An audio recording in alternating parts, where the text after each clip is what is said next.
পোস্টটা করতে একটু লেট হয়ে গেল।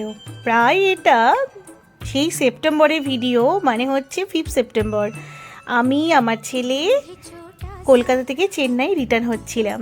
এই দেখুন মা বোন সবাই এসে পৌঁছে দিয়ে গেল। এই ট্রেনে উঠে পড়েছি। উঠেই আমার কাজিন এসে পেস্ট্রি দিয়ে গেছিলো, সেই পেস্ট্রি খাওয়া হলো। তারপরে একে একে কীভাবে সময় কাটালাম আমার ছেলের সঙ্গে সুন্দর সুন্দর মুহূর্তগুলো, সেগুলোই আমি তুলে ধরেছি। বোন আমাদের রাত্রে দিয়ে দিয়েছিল পরোটা, সয়াবিন, ছানার মিষ্টি, তারপরে ডিম সেদ্ধ। এসব আমরা খুব এনজয় করলাম, খেলাম রাত্রের ডিনারটা। তার আগে টুকটাক স্ন্যাক্স খাওয়া হয়েছিল ছেলের সাথে। আমার ফেভারিট। ও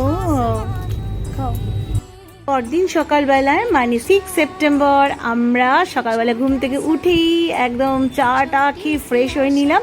তারপরে ছেলেকে দিলাম চকোস আর কাভিন্সের মিল্কশেক। ও খুব মজা করে খেলো। আর আমি খেয়েছিলাম ব্ল্যাক কফি 2-3 বার। তারপরে একটা পরোটা বেঁচে গেছিলো, সেসব খেয়েছিলাম। দেখুন প্রকৃতি দেখতে দেখতে প্রায় আমরা এখন অন্ধ্রপ্রদেশের মধ্যে ঢুকে পড়েছি, আর বিকেল 5টার মধ্যেই পৌঁছে যাব। আর কিছুক্ষণ পরে ওই 11টা সাড়ে 11টার দিকে খেলাম এই রকম স্ন্যাক্স, মানে আমার ভীষণ প্রিয়। শসা, পেঁয়াজ, টমেটো, মুড়ি সব দিয়ে একেবারে জবরদস্ত একটা স্ন্যাক্স, দারুণ লাগে খেতে।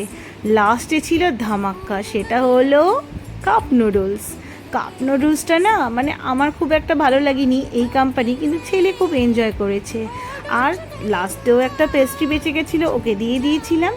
এইভাবে আমরা মজা করতে করতে পৌঁছে গেলাম চেন্নাই। আমার হাজবেন্ড আর মেয়ে এসেছিল নিতে। 1 সপ্তাহ পরে দেখা। সত্যি সবাইকে খুব মিস করছিলাম।